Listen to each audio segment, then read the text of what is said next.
Chapter 15 तथ्य प्राप्त करना।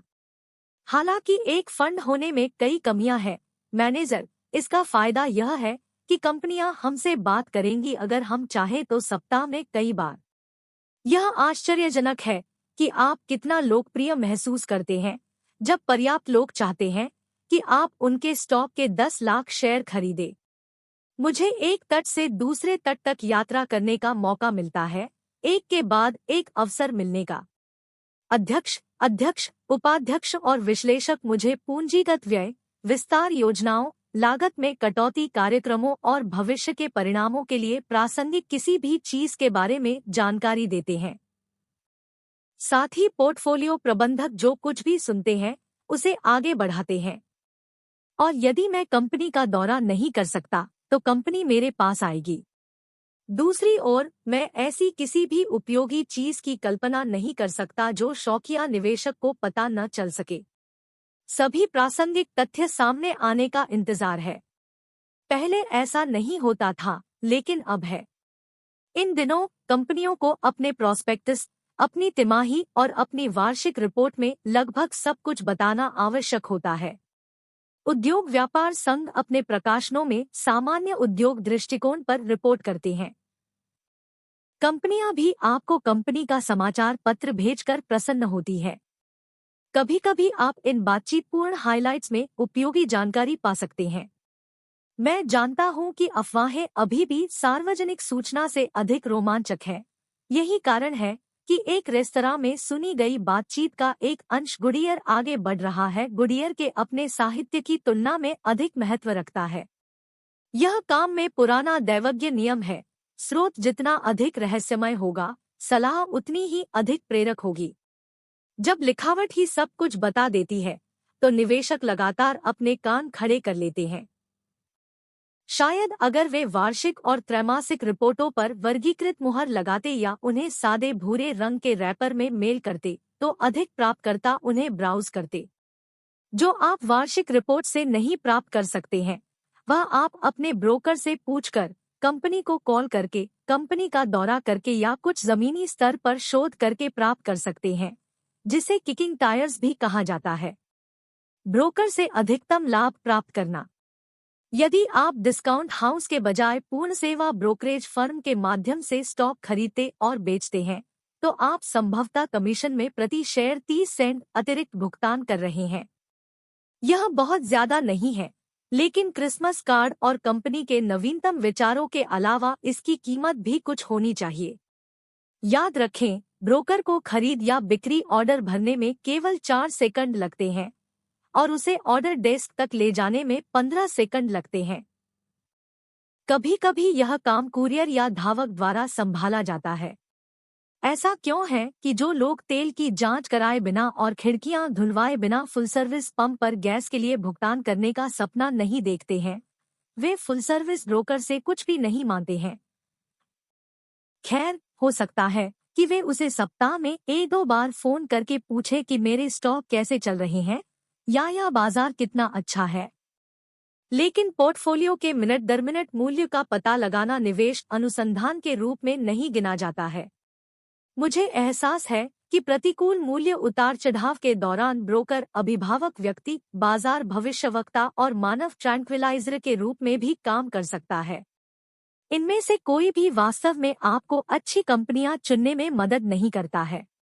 यहाँ तक कि 19वीं सदी की शुरुआत में कवि शेली ने स्टॉक ब्रोकरों या उनमें से कम एक को अपने ग्राहकों की मदद करने के लिए उत्सुक पाया था। क्या यह अजीब नहीं है कि जिस एकमात्र उदार व्यक्ति को मैं जानता था, जिसके पास उदार होने के लिए पैसा था, वह स्टॉक ब्रोकर हो। आज के दलालों द्वारा अपने ग्राहकों को बड़े अनचाहे दान भेजने की संभावना कम हो सकती है, लेकिन जानकारी इकट्ठा करने वालों के रूप में वे स्टॉक पेयर के सबसे अच्छे दोस्त हो सकते हैं। वे S&P रिपोर्ट और निवेश न्यूज़लेटर, वार्षिक, त्रैमासिक और प्रॉस्पेक्टस और प्रॉक्सी स्टेटमेंट प्रदान कर सकते हैं। मान रेखा फर्म के विश्लेषकों से सर्वेक्षण और अनुसंधान। उन्हें PE अनुपात और विकास दर, अंदरूनी खरीद और संस्थानों द्वारा स्वामित्व पर डेटा प्राप्त करने दें। एक बार जब उन्हें एहसास हो जाएगा कि आप गंभीर हैं, तो उन्हें ऐसा करने में खुशी होगी। यदि आप ब्रोकर को सलाहकार के रूप में उपयोग करते हैं, आमतौर पर एक मूर्खतापूर्ण अभ्यास लेकिन कभी कभी सार्थक, तो ब्रोकर से अनुशंसित स्टॉक पर आपको 2 मिनट का भाषण देने के लिए कहें। संभवतः आपको ब्रोकर को कुछ प्रश्न बताने होंगे जो मैंने पहले सूचीबद्ध किए हैं, और एक विशिष्ट संवाद जो अब आता है। दलाल, हम जायरे की सिफारिश कर रहे हैं। यह एक विशेष स्थिति है। क्या आप सचमुच सोचते हैं कि यह अच्छा है? दलाल, हम वास्तव में सोचते हैं कि यह अच्छा है। आप, महान। मैं इसे खरीदूंगा। कुछ इस तरह रूपांतरित किया जाएगा। दलाल, हम ला क्विंटा मोटर इंस की अनुशंसा कर रहे हैं। इसने हमारी खरीद सूची बना दी। आप इस स्टॉक को कैसे वर्गीकृत करेंगे? चक्रीय, धीमी गति से बढ़ने वाला, तेजी से बढ़ने वाला, या क्या? दलाल, निश्चित रूप से तेजी से बढ़ने वाला। आप, कितना तेज? कमाई में हालिया वृद्धि क्या है? दलाल, ऑफ हैंड मुझे नहीं पता। मैं इसकी जांच कर सकता हूँ। मैं इसकी सराहना करूंगा। और जब आप इस पर हों, तो क्या आप मुझे ऐतिहासिक स्तरों के सापेक्ष पीई अनुपात बता सकते हैं? दलाल, जरूर। ला क्विंटा में ऐसा क्या है जो इसे अब एक अच्छी खरीदारी बनाता है? बाजार कहाँ है? क्या मौजूदा ला क्विंटास लाभ कमा रहे हैं? विस्तार कहाँ से आ रहा है? कर्ज की स्थिति क्या है? बहुत सारे नए शेयर बेचे बिना और कमाई कम किए बिना वे विकास को कैसे वित्तपोषित करेंगे? क्या अंदरूनी लोग खरीद रहे हैं? दलाल, मुझे लगता है कि इसमें से बहुत कुछ हमारे विश्लेषक की रिपोर्ट में शामिल किया जाएगा। आप मुझे एक कॉपी भेजें। मैं इसे पढ़ूंगा और आपके पास वापस आऊंगा। इस बीच मुझे पिछले 5 वर्षों की स्टॉक कीमत बनाम कमाई का एक चार्ट भी चाहिए। मैं लाभांश के बारे में जानना चाहता हूं, यदि कोई हो, और क्या उनका हमेशा भुगतान किया गया है। जब आप इसमें हो, तो पता लगाएं कि संस्थानों के पास कितने प्रतिशत शेयर है। साथ ही आपकी कंपनी का विश्लेषक कितने समय से इस स्टॉक को कवर कर रहा है? दलाल, बस इतना ही। रिपोर्ट पढ़ने के बाद मैं आपको बताऊंगा। तब शायद मैं कंपनी को फोन करूंगा। दलाल, ज्यादा देर मत करो। यह खरीदने का बहुत अच्छा समय है। अभी अक्टूबर में?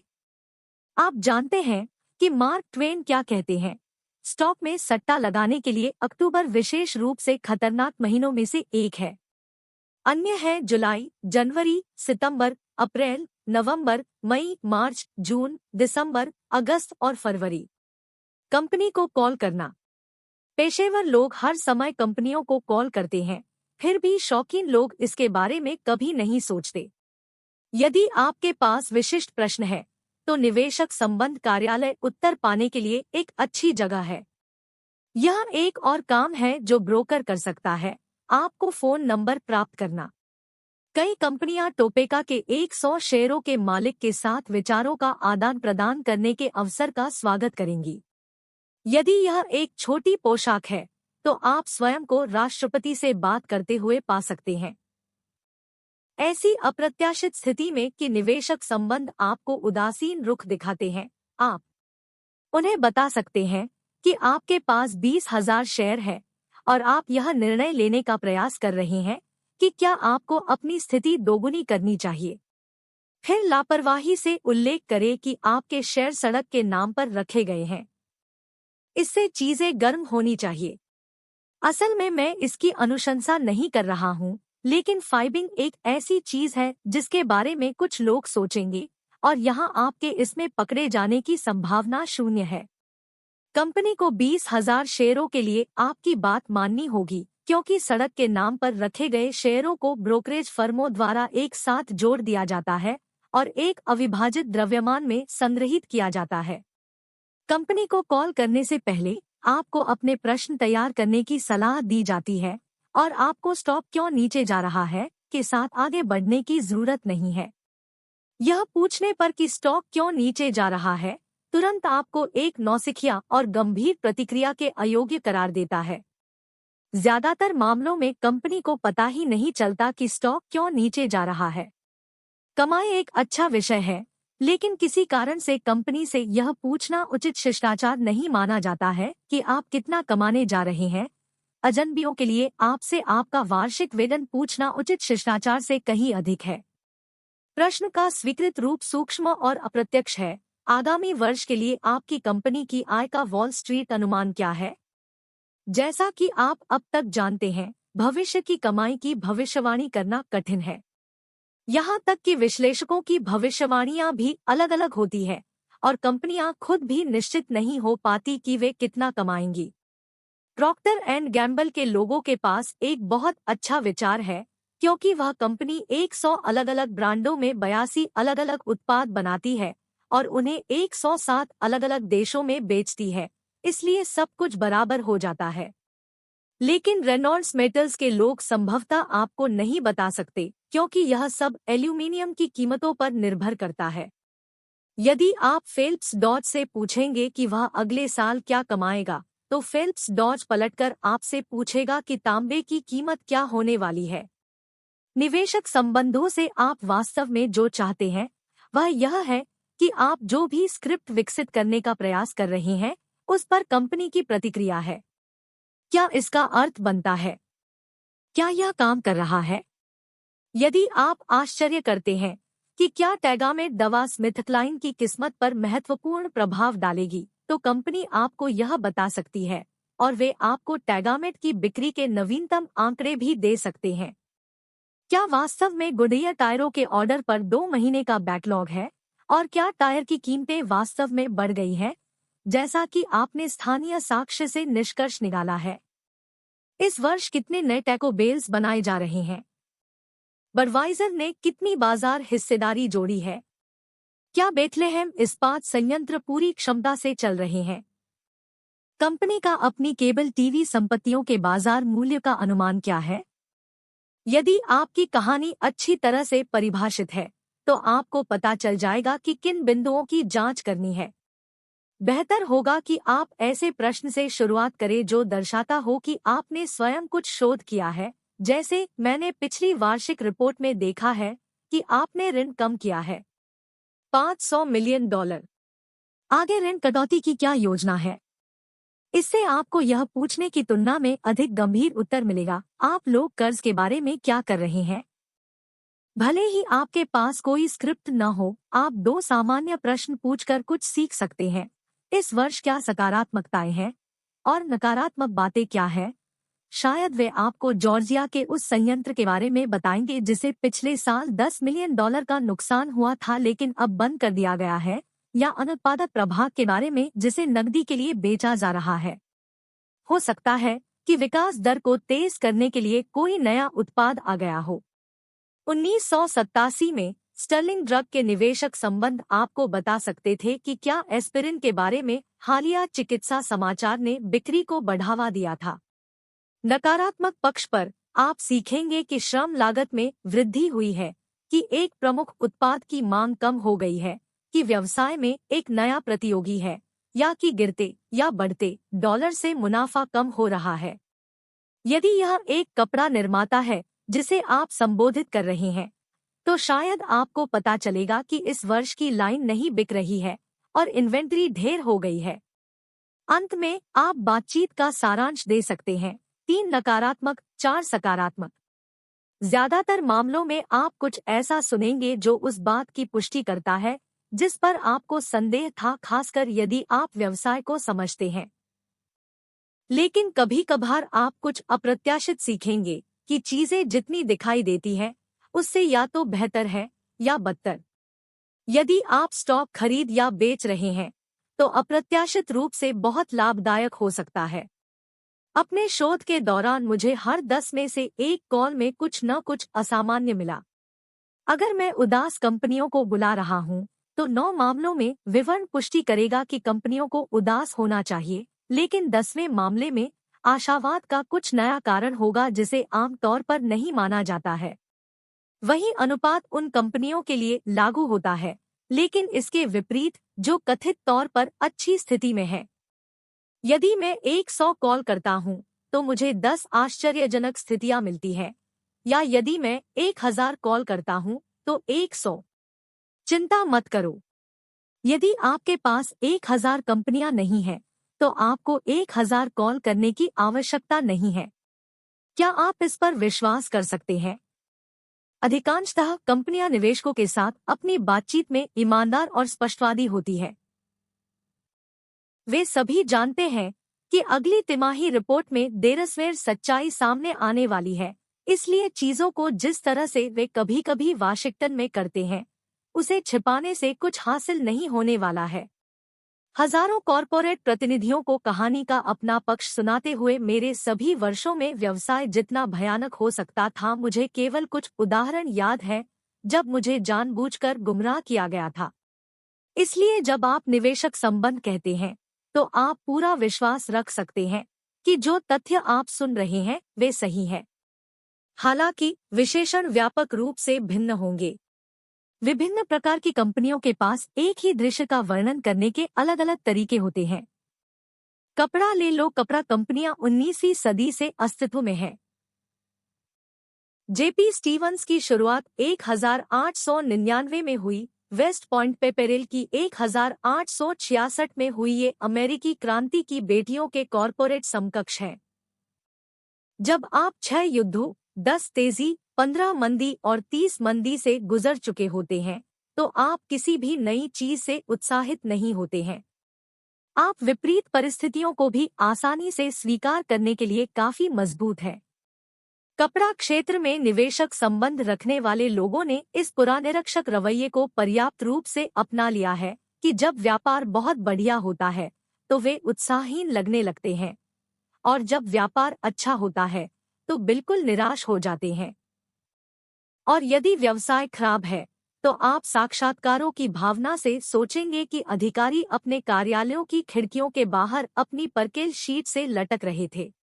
मान लीजिए कि आप फोन करते हैं और उनके सबसे खराब व्यवसाय के बारे में पूछताछ करते हैं। वे कहते हैं औसत दर्जे का। फिर आप पॉलिएस्टर मिश्रित शर्ट के बारे में पूछते हैं और वे उत्तर देते हैं इतनी गर्म नहीं। कैसा है डेनिम? आप आश्चर्य करेंगे। यह बेहतर रहा। लेकिन जब वे आपको वास्तविक आंकड़े देते हैं तो आपको एहसास होता है कि कंपनी बहुत अच्छा काम कर रही है। कपड़ा उद्योग और आम तौर पर परिपक्व उद्योगों में भी ऐसा ही है। एक ही आकाश को देखने पर परिपक्व उद्योगों के लोगों को बादल दिखाई देते हैं, जबकि अपरिपक्व उद्योगों के लोगों को पाई दिखाई देती है। परिधान कंपनियों को लें, जो वस्त्रों से तैयार उत्पाद बनाती है। इन कंपनियों का अस्तित्व कमजोर है और ये वित्तीय जीवन से हमेशा के लिए गायब हो रही है। जितनी बार उन्होंने घोषणा की है, अध्याय 11, आप सोचेंगे कि यह संविधान में संशोधन था। फिर भी आप किसी परिधान विक्रेता से औसत दर्जे शब्द कभी नहीं सुनेंगे, भले ही बिक्री विनाशकारी हो।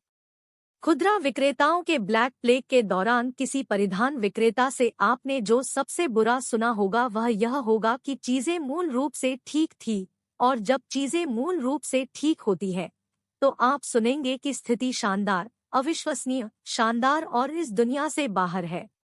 टेक्नोलॉजी से जुड़े लोग और सॉफ्टवेयर से जुड़े लोग समान रूप से पॉलियनैश है। आप लगभग यह मान सकते हैं कि उद्यम जितना अधिक कमजोर होगा, बयानबाजी उतनी ही अधिक आशावादी होगी। मैंने सॉफ्टवेयर लोगों से जो सुना है उससे आप सोचेंगे कि सॉफ्टवेयर के इतिहास में कभी भी गिरावट वाला वर्ष नहीं रहा है। बेशक उन्हें उत्साहित क्यों नहीं होना चाहिए? सॉफ्टवेयर में इतने सारे प्रतिस्पर्धियों के साथ आपको उत्साहित होना होगा।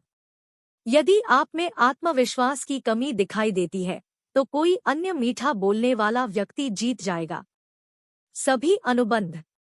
लेकिन निवेशक के लिए कॉरपोरेट शब्दावली को समझने में समय बर्बाद करने का कोई कारण नहीं है। सभी विशेषणों को अनदेखा करना आसान है। मुख्यालय का दौरा। एक शेयरधारक होने की सबसे बड़ी खुशी उन कंपनियों के मुख्यालय का दौरा करना है जिनके आप मालिक हैं। यदि यह पड़ोस में है तो अपॉइंटमेंट लेना बहुत मुश्किल है। वे 20,000 शेयरों के मालिकों को भ्रमण कराने में प्रसन्न हैं। यदि यह देश भर में कहीं है तो शायद आप अपनी गर्मी की छुट्टियों में वहां जा सकते हैं। अरे बच्चों, यहाँ से केवल 63 मील की दूरी पर पैसिफिक गैस और इलेक्ट्रिक का मुख्य कार्यालय है। जब आप लोग आगंतुक पार्किंग में घास पर बैठे हों तो क्या मैं बैलेंस शीट देखने के लिए रुक जाऊं? ठीक है, ठीक है। भूल जाओ कि मैंने इसका सुझाव दिया था। जब मैं किसी मुख्यालय का दौरा करता हूं, तो मैं वास्तव में उस जगह का अनुभव चाहता हूं।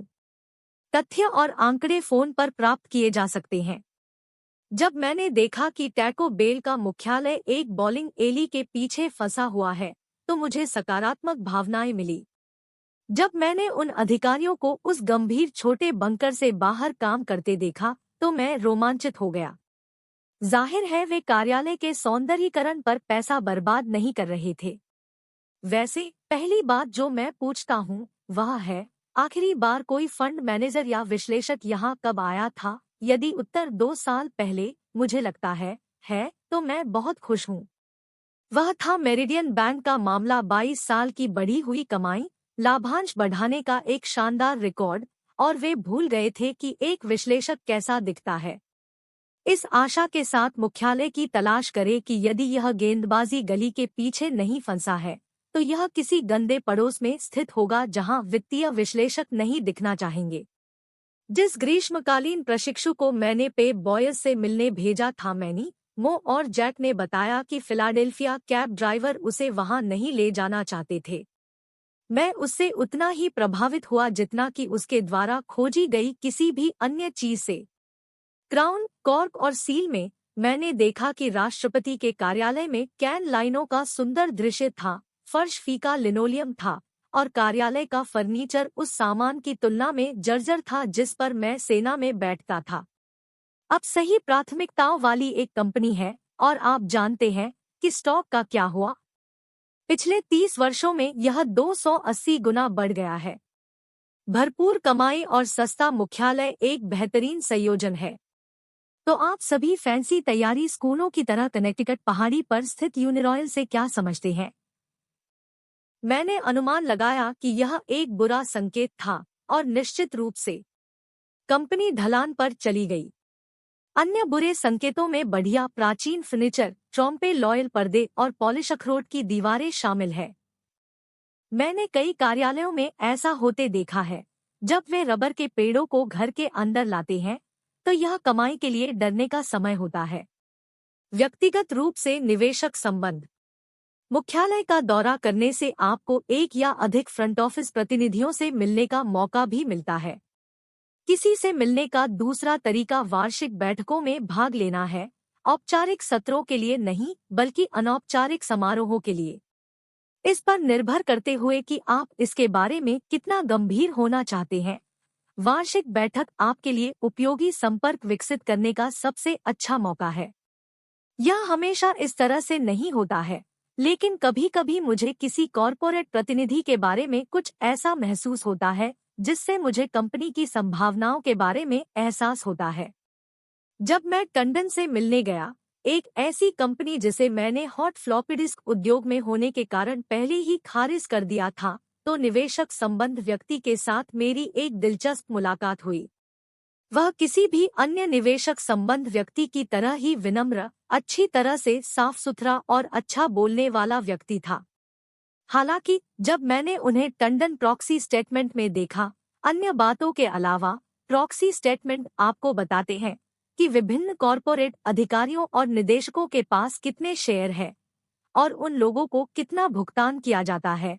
मुझे पता चला कि उनके टंडन स्टॉक के बीच विकल्प और प्रत्यक्ष स्टॉक खरीद के कारण यह व्यक्ति, जो कंपनी के साथ बहुत लंबे समय तक नहीं जुड़ा था, की संपत्ति लगभग $20 मिलियन थी। किसी तरह यह औसत व्यक्ति टंडन की बदौलत इतना संपन्न था, यह सच होना बहुत अच्छा लग रहा था। स्टॉक पहले से ही उच्च पीई उत्साह में 8 गुना ऊपर चला गया था। 1 मिनट के लिए इस बारे में सोचने पर मुझे एहसास हुआ कि अगर टंडन फिर से 2 गुना हो गए, तो निवेशक संबंध व्यक्ति की कीमत $40 मिलियन होगी। मेरे लिए स्टॉक में पैसा बनाने के लिए उसे पहले से 2 गुना अमीर बनना होगा, और वह पहले से ही मेरे अनुमान से कई गुना ज्यादा अमीर था। पूरा सेटअप यथार्थवादी नहीं था। ऐसे और भी कारण थे जिनसे मैंने निवेश करने से इनकार कर दिया, लेकिन साक्षात्कार उत्साहजनक था। विभाजन के लिए समायोजित स्टॉक 35 से गिरकर 1 हो गया। टेलीवीडियो के संस्थापक और प्रमुख शेयरधारक के बारे में भी मेरी वही आपत्तियां थीं, जिनसे मेरी मुलाकात बोस्टन में एक समूह लंच में हुई थी। पहले से ही उनके पास उच्च पीई अनुपात वाली कंपनी और अत्यधिक प्रतिस्पर्धी कंप्यूटर पेरिफेरल्स उद्योग में $100 मिलियन मूल्य के शेयर हैं। मैंने मन में सोचा, अगर मैं टेलीवीडियो में पैसा कमाऊं तो यह आदमी $200 मिलियन का हो जाएगा। वह भी यथार्थवादी नहीं लगा। मैंने निवेश करने से मना कर दिया और वह स्टॉक 1983 में $40 से बढ़कर 1987 में $1 हो गया। मैं इसे वैज्ञानिक रूप से कभी साबित नहीं कर सका, लेकिन अगर आप कल्पना नहीं कर सकते कि कोई कंपनी प्रतिनिधि इतना अमीर कैसे हो सकता है, तो संभावना है कि आप सही हैं। टायरों को लात मारना। जब से कैरोलिन ने सुपरमार्केट में अंडे की खोज की और मैंने बरिटो के माध्यम से टैको बेल की खोज की, तब से मेरा मानना है कि दुकानों में घूमना और चीजों को चखना एक मौलिक निवेश रणनीति है।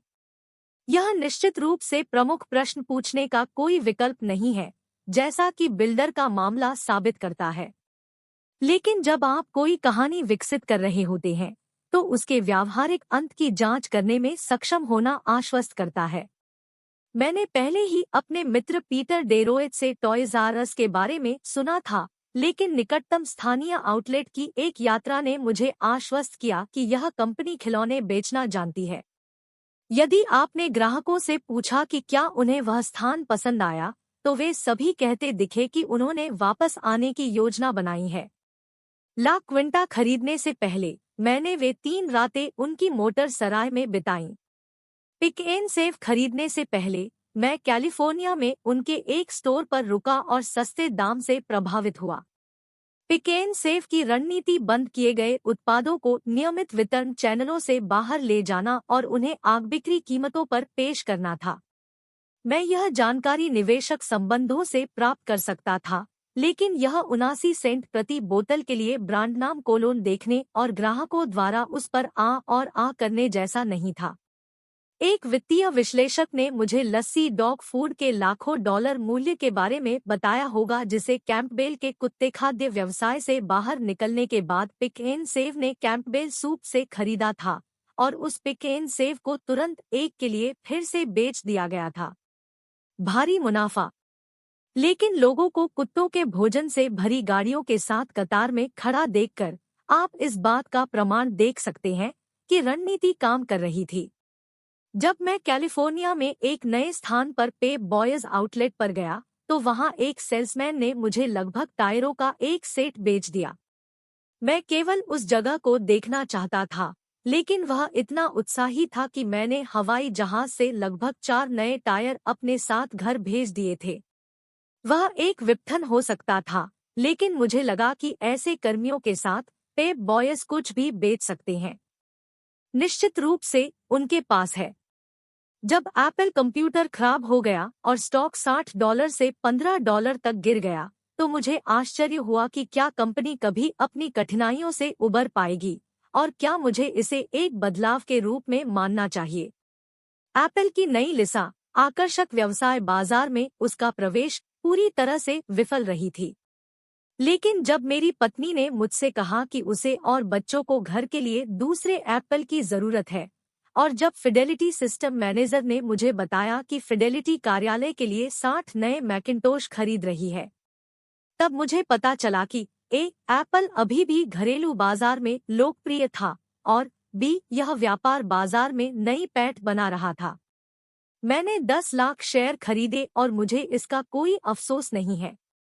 ली याकोका के साथ मेरी बातचीत के बाद क्रिसलर में मेरा विश्वास काफी मजबूत हो गया, जिन्होंने क्रिसलर की सफल लागत कटौती और कारों की बेहतर लाइनअप के लिए ऑटो उद्योग के पुनरुद्धार के लिए एक बहुत ही आशावादी मामला पेश किया।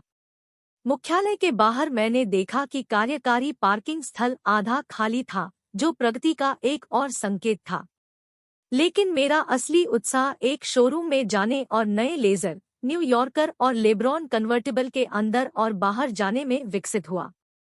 इन वर्षों में क्रिसलर ने पुरानी फॉगी की कार के रूप में प्रतिष्ठा विकसित की थी, लेकिन मैंने जो देखा उससे यह स्पष्ट था कि वे हाल के मॉडलों में और अधिक आकर्षकता डाल रहे थे, विशेष रूप से परिवर्तनीय में।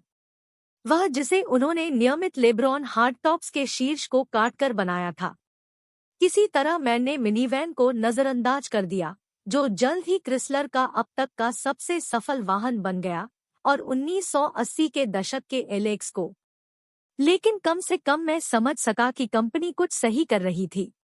हाल ही में क्रिसलर ने मिनीवैन को बढ़ाया है और एक बड़ा इंजन जोड़ा है, जो कि ग्राहक चाहते थे, और अकेले क्रिसलर मिनीवैन अब यूएस में बेची जाने वाली कारों और ट्रकों का 3% प्रतिनिधित्व करते हैं।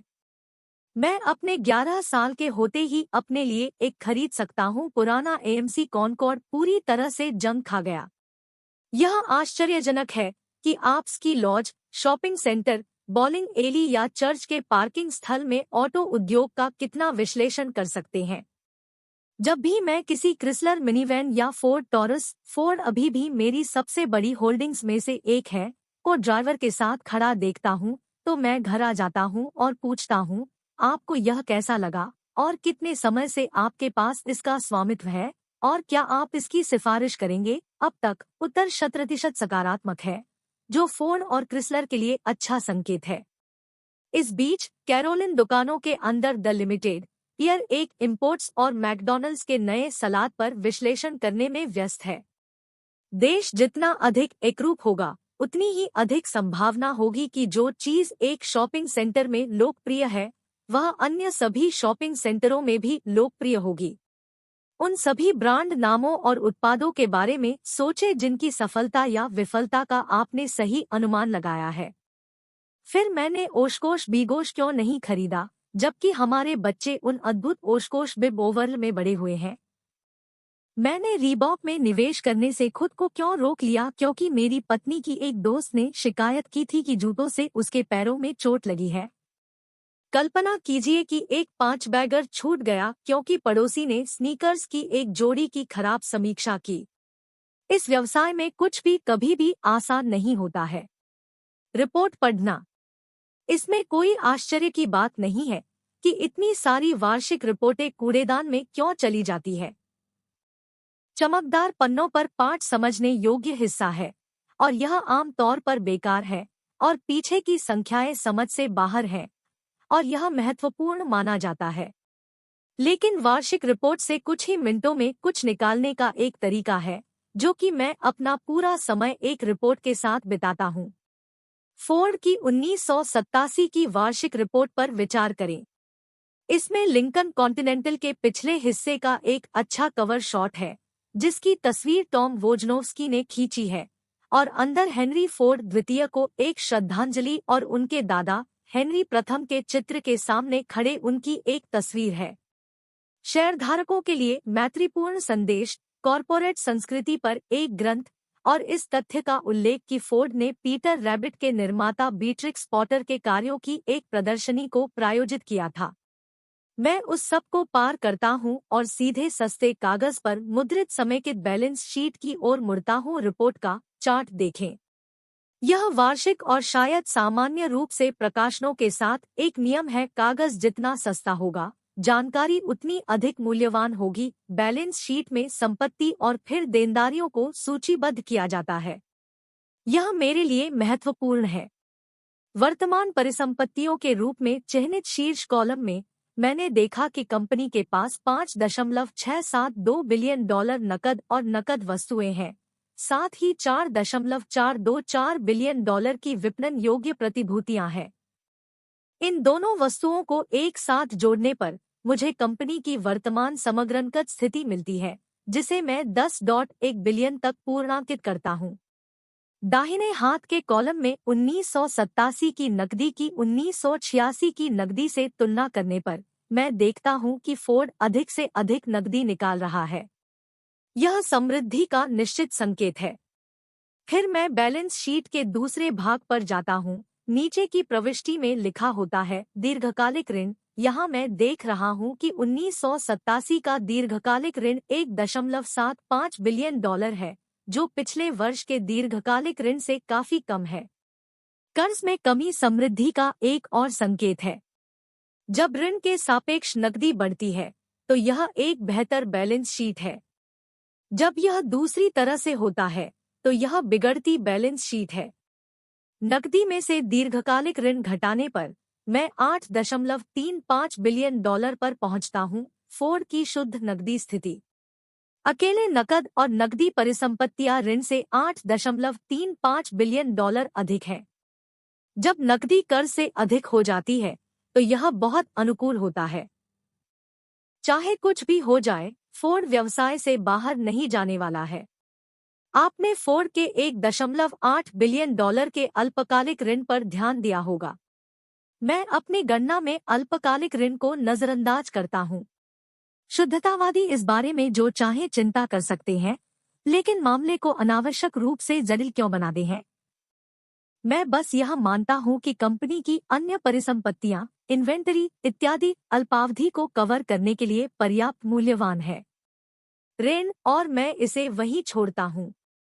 अक्सर ऐसा नहीं होता है। यह पता चलता है कि दीर्घकालिक ऋण नकदी से अधिक है, नकदी कम हो रही है और ऋण बढ़ रहा है, और कंपनी कमजोर वित्तीय स्थिति में है। इस छोटे से अभ्यास में आप कमजोर या मजबूत यही जानना चाहते हैं। इसके बाद मैं 10 वर्षीय वित्तीय पर आगे बढ़ता हूँ। सारांश पर स्थित है। 10 साल की तस्वीर पर एक नजर डालने के लिए मुझे पता चला कि 511 मिलियन शेयर बकाया है। मैं यह भी देख सकता हूँ कि पिछले 2 वर्षों में प्रत्येक वर्ष यह संख्या कम हुई है। इसका मतलब यह है कि फोर्ड अपने ही शेयर वापस खरीद रहा है, जो एक और सकारात्मक कदम है। 8.35 बिलियन डॉलर नकद और नकद संपत्ति को 511 मिलियन बकाया शेयरों से विभाजित करने पर मैं निष्कर्ष निकालता हूं कि फोर्ड के प्रत्येक शेयर के साथ शुद्ध नकदी में $16.30 है। यह क्यों महत्वपूर्ण है, यह अगले अध्याय में स्पष्ट होगा। उसके बाद मैं आगे आता हूं। यह पहले से ही जटिल होता जा रहा है। यदि आप इस अभ्यास के साथ आगे नहीं बढ़ना चाहते हैं और आप हेनरी फोर्ड के बारे में पढ़ना चाहते हैं, तो अपने ब्रोकर से पूछें कि क्या फोर्ड शेयर वापस खरीद रहा है, क्या नकदी दीर्घकालिक ऋण से अधिक है, और प्रति शेयर कितनी नकदी है। आइए यथार्थवादी बने। मैं आपको हिसाब किताब के रास्तों पर जंगली हंसों के पीछा करने की राह पर नहीं ले जाने वाला हूँ। ऐसे महत्वपूर्ण नंबर हैं जो आपको कंपनियों का अनुसरण करने में मदद करेंगे, और यदि आप उन्हें वार्षिक रिपोर्ट से प्राप्त करते हैं तो ठीक है। यदि आप उन्हें वार्षिक रिपोर्ट से नहीं प्राप्त करते हैं, तो आप उन्हें एसपी रिपोर्ट से, अपने ब्रोकर से या से प्राप्त कर सकते हैं। मान रेखा। मान रेखा बैलेंस शीट की तुलना में पढ़ना आसान है, इसलिए यदि आपने इसमें से कुछ भी कभी नहीं देखा है, तो वहीं से शुरू करें। यह आपको नकदी और ऋण के बारे में बताता है, दीर्घकालिक रिकॉर्ड का सारांश देता है, ताकि आप देख सके कि पिछली मंदी के दौरान क्या हुआ था, क्या कमाई बढ़ रही है, क्या लाभांश हमेशा भुगतान किया गया है, आदि। अंत में यह कंपनियों को वित्तीय मजबूती के लिए रेट करता है, 1 से 5 का एक सरल पैमाना, जो आपको किसी कंपनी की प्रतिकूल परिस्थितियों का सामना करने की क्षमता का एक मोटा अंदाजा देता है। स्टॉक की समयबद्धता के लिए एक रेटिंग प्रणाली भी है, लेकिन मैं उस पर ध्यान नहीं देता। मैं फिलहाल वार्षिक रिपोर्ट को अलग रख रहा हूँ। आइए इसके बजाय महत्वपूर्ण संख्याओं पर एक एक करके विचार करें और उन्हें यहाँ खोजने में और अधिक संघर्ष न करें।